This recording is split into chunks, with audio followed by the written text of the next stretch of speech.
Eto dito sa lugar na to. Yan. McDonald yan, McDonald. Kami gumawa ng McDonald dito. Ngayon, etong nilalakaran ko, gilid ng McDonald to. Bago yung ginagawa yan, may 3 mangga rito. May 3 puno ng mangga dyan. Tapos may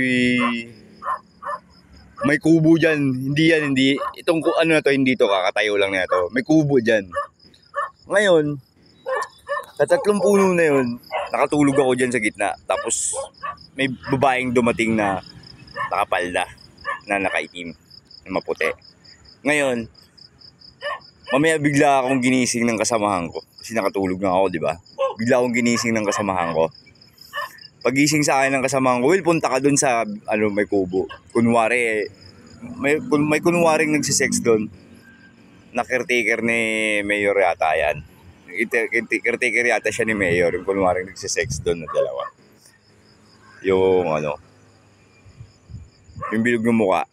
Yung malapad ng mukha na caretaker ni Mayor. Baka mamaya, yung babaeng dinala rito, baka yung kasi nakita ko yung mukha ng nanay ni Juliet Giana eh. Baka yung babaeng nakita ko rito, yun yung Juliet Giana. Kasi yan, yung kubo na yan, hindi yung kakatayo lang yan. Wala pang 2 buwan yan. Doon, may kubo doon sa bandaron at may 3 puno ng mangga.